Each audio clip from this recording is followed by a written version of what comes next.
Imagine a city where corpses line the streets like fallen snow, where mothers watch their children fade away, knowing there is nothing they can do, where people trade family heirlooms for a single piece of bread, and consider themselves lucky, where the temperature drops so low that tears freeze on your face, where you eat wallpaper paste because it contains traces of flour, where you burn your furniture, your books, your memories, just to survive one more night, where winter itself became a weapon, where hunger was the enemy, and survival was a miracle, where the human spirit faced its darkest test, and somehow, impossibly, refused to die. This place existed. 3 million people lived here. For 900 days, nearly 2.5 years, they were trapped, starving, freezing, dying, and yet they never surrendered.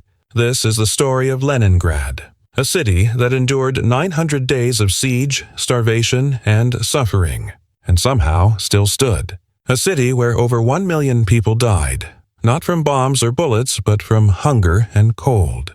A city that proved that even when surrounded by death, the will to live can triumph over the darkest evil. This is not just a story of war. It is a story of the limits of human endurance, and what happens when ordinary people refuse to break. The year was 1941.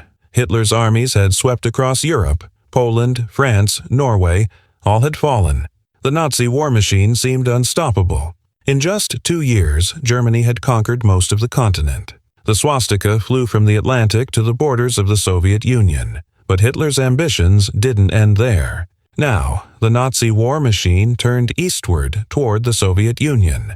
Hitler saw the Soviet Union as living space, Lebensraum, for the German people. He viewed its population as subhuman, fit only for slavery or extermination. He wanted its resources, oil, grain, minerals. He wanted its land, and he wanted revenge for Germany's loss in World War I, which he blamed partly on Bolshevism. Operation Barbarossa, the largest invasion in human history, began on June 22, 1941. More than 3 million German soldiers crossed the border, supported by thousands of tanks, planes, and artillery pieces. It was a tidal wave of steel and fire. The initial assault stretched across a front of nearly 2,000 miles, from the Baltic Sea to the Black Sea. Hitler's plan was clear: crush the Soviet Union in a matter of months, destroy its cities, and wipe its people from the map. He told his generals that this would not be a conventional war. It would be a war of annihilation. Cities would be razed. Populations would be starved. The Slavic peoples would be eliminated or enslaved. The Germans called it a Vernichtungskrieg, a war of extermination. At first, Operation Barbarossa was devastatingly successful. Soviet armies were surrounded and destroyed. Millions of soldiers were captured. Cities fell. The Red Army reeled backward in chaos. Within weeks, German forces had advanced hundreds of miles into Soviet territory. In the north lay a city that was more than just another target: Leningrad. Once known as St. Petersburg, the cultural heart of Russia, the birthplace of the revolution and the second largest city in the Soviet Union, Leningrad was special. It had been the capital of the Russian Empire, home to the Tsars. It was a city of palaces, museums, theaters, and universities. Tchaikovsky, Dostoevsky, and Pushkin had walked its streets. It was also the birthplace of the Bolshevik Revolution in 1917. Lenin himself had led the uprising here. The city bore his name. For Hitler, Leningrad was not just a military target. It was a symbol. Destroying it would humiliate the Soviet Union and erase a piece of Russian identity. Hitler wanted it erased. He told his generals, Leningrad must disappear from the face of the earth. He ordered that the city should not be occupied. It should be starved, bombed, and obliterated. Its population should be left to die. No German soldier should have to feed Soviet civilians. By August 1941, German Army Group North was closing in. From the south came the Germans, panzer divisions, infantry, artillery. From the north, their Finnish allies, who sought to reclaim territory lost in the Winter War of 1939–40. The trap was closing, and Leningrad was the prey.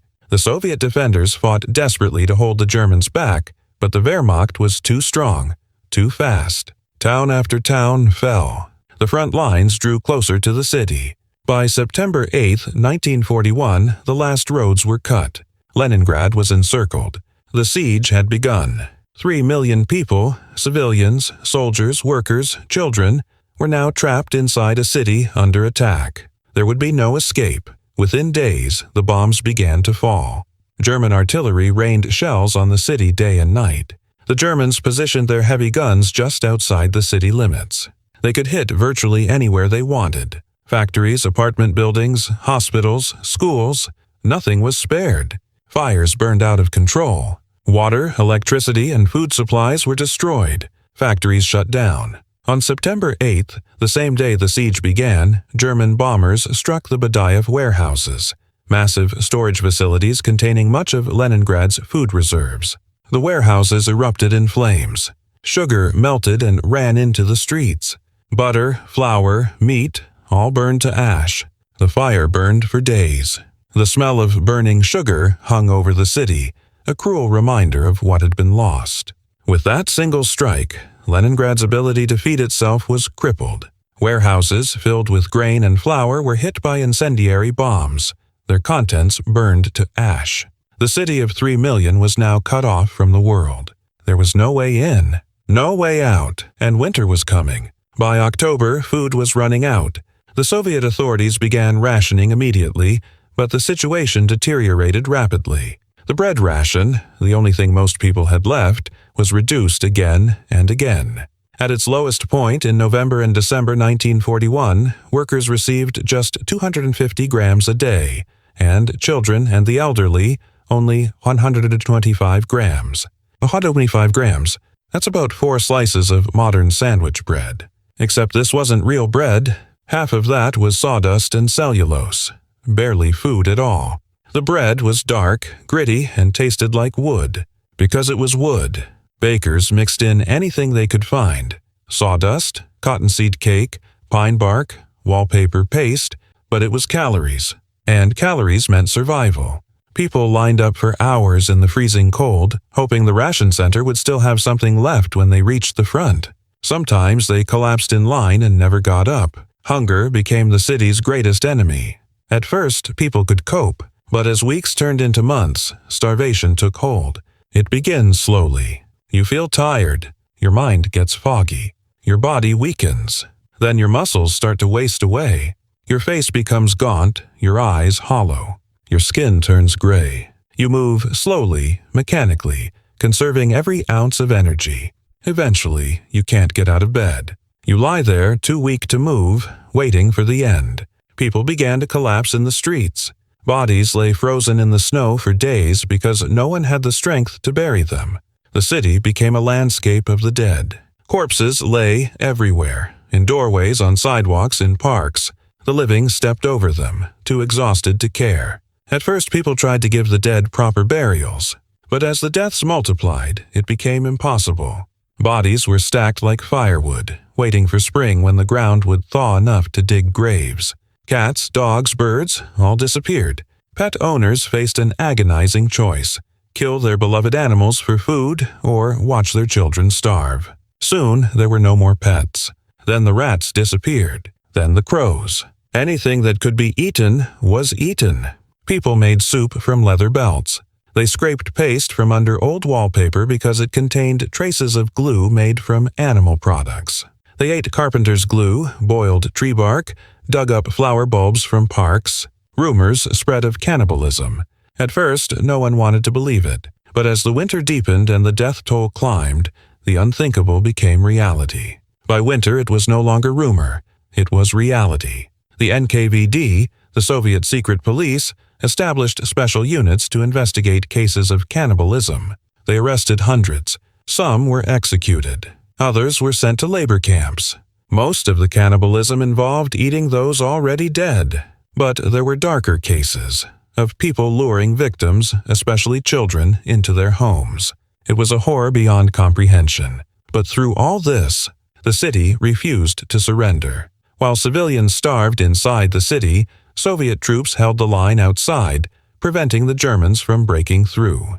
The Leningrad Front, as it was called, stretched in a rough circle around the city. Soviet soldiers, many of them starving themselves, manned trenches, bunkers, and fortifications.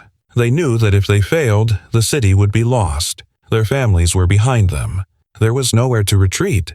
The people in the army were united by one command from Stalin himself. Leningrad must be held at any cost.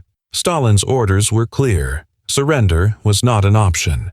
Leningrad would fight, or it would die fighting. Incredibly, factories continued to operate, even under bombardment. Men, women, and children worked in freezing temperatures, wearing gloves of cloth and paper, building weapons and shells to defend their own city.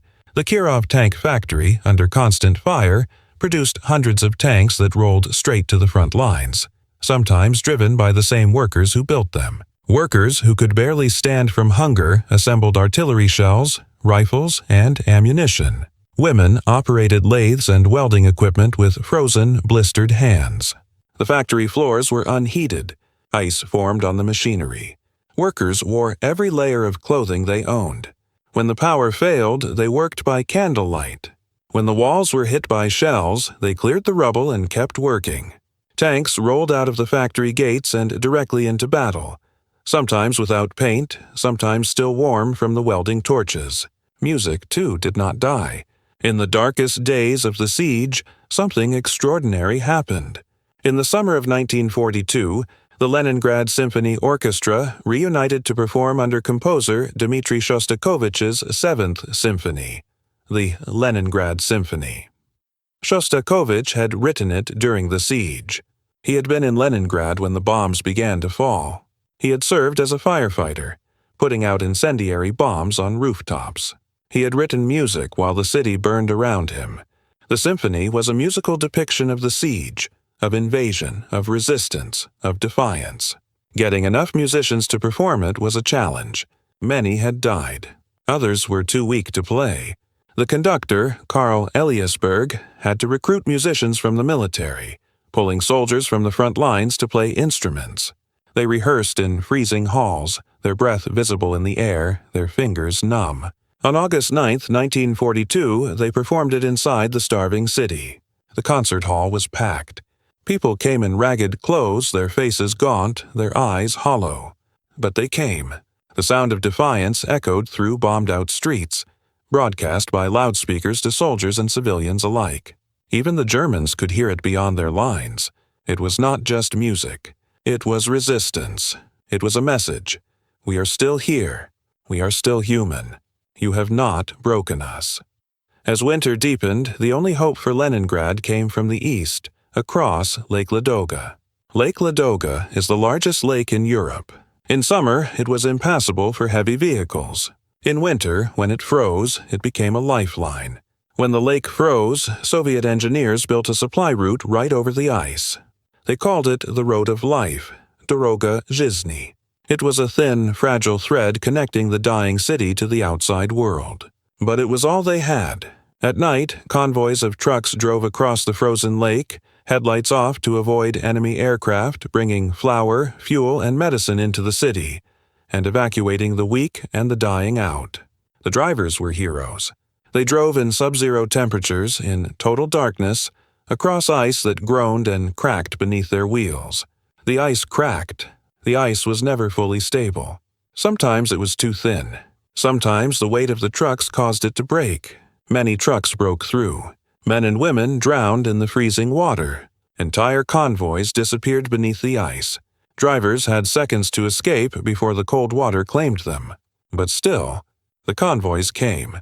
Every night, dozens of trucks made the journey. Some carried food in.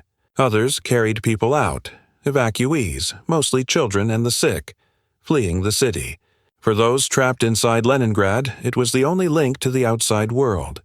A thin, fragile lifeline across the ice. German aircraft bombed the route. Artillery shelled the ice, but the convoys kept moving. By the time spring came and the ice melted, the Road of Life had delivered over 350,000 tons of supplies and evacuated over 500,000 people. It saved lives, but not enough. The deaths continued. The winter of 1941-42 was the coldest in a generation. Temperatures fell to 40 degrees Celsius, At 40 degrees, exposed skin freezes in minutes. Water freezes instantly. Metal becomes brittle. Breath turns to ice. Fuel ran out. There was no coal, no wood, no oil. The heating system shut down. Apartment buildings became ice boxes. Pipes froze. With no running water, people had to melt snow. They carried buckets of snow up flights of stairs, their legs barely able to support them. Entire families died together in their beds, frozen solid. They would huddle together for warmth, covering themselves with every blanket, coat, and piece of cloth they had. And still they froze. Neighbors would find them days later, 3 or 4 bodies lying together, holding each other, frozen in their final embrace. Yet somehow others endured. People burned furniture, books, anything that would catch fire.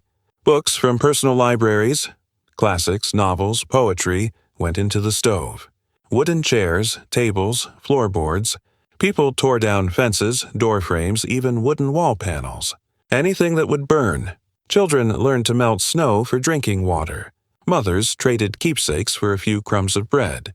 Family heirlooms, jewelry, watches, photographs were traded for food. But food was so scarce that even gold couldn't always buy it. Diaries from those days tell stories of despair and of quiet, stubborn courage. Survivors wrote in their diaries, recording their final thoughts, hoping someone would find them and know what happened. One diary entry from a young girl named Tanya Savicheva became famous. Zhenya died on December 28th at 12 p.m. 1941. Grandma died on Jan 25th, 3 p.m. 1942. Lika died on March 17th at 5 a.m. 1942. Uncle Vasya died on April 13th at 2 after midnight 1942. Uncle Lyosha on May 10th at 4 p.m. 1942. Mother on May 13th at 7:30 a.m. 1942. Savichevs died. Everyone died. Only Tanya's left. Tanya survived the siege, but she was so weakened that she died in 1944. She was just 14 years old. Her diary is now in a museum, a testament to what the people of Leningrad endured. For more than 2 years, Leningrad stood alone. And then, in January 1943, came hope. The Red Army launched Operation Iskra, the Spark. After fierce fighting, Soviet troops broke through the German blockade on the southern shore of Lake Ladoga. The operation lasted a week. Soviet forces attacked from inside the siege lines and from the east, squeezing the German positions.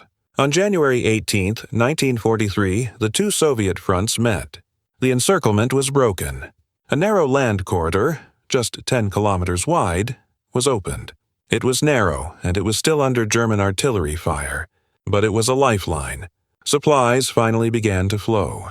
A railway was built through the corridor nicknamed the Corridor of Death because German guns targeted it constantly. But trains got through. Food, medicine, fuel, all started arriving in quantities not seen in over a year. The siege wasn't over, but the worst was. The Germans still surrounded the city on 3 sides. The shelling continued. People still died, but the city was no longer on the brink of total collapse. Finally, on January 27, 1944, after 872 days, the siege of Leningrad was lifted. Soviet forces launched a massive offensive, pushing the Germans back. The encirclement was shattered. The siege was over. What the city had endured was beyond imagination. Of the 3 million people who had lived in Leningrad before the siege, over 1 million were dead. Some estimates put the number even higher, as many as 1.5 million. Most had not fallen to bombs or bullets, but to hunger and cold. Entire families were wiped out. Streets that had once been full of life were now silent. Yet Leningrad never surrendered. The Nazi plan to erase it from the map had failed. In the face of horror, the people of Leningrad proved something eternal, that even when surrounded by death, the human spirit can refuse to die. The siege of Leningrad stands as one of the greatest tragedies and one of the greatest acts of resistance in human history. It showed the depths of human cruelty. The Nazis intentionally starved a city, hoping to kill its people through cold and hunger. But it also showed the heights of human courage. The people of Leningrad, faced with unimaginable suffering, chose to endure. They fought, they worked, they created art, they loved, they cared for each other. Their courage did not just save a city, it saved hope itself. Today, the city has reclaimed its old name, St. Petersburg. It is once again a city of beauty, of palaces, canals, and golden domes. But beneath its beauty lies memory of a time when survival was victory, and courage meant enduring one more day. Memorials stand throughout the city. The Piskaryovskoye Memorial Cemetery holds the remains of nearly 500,000 victims. Eternal flames burn. Names are inscribed. Every year, on January 27th, the city remembers. Survivors, now elderly, their numbers dwindling, gather to honor those who did not make it. The siege of Leningrad was not just a battle.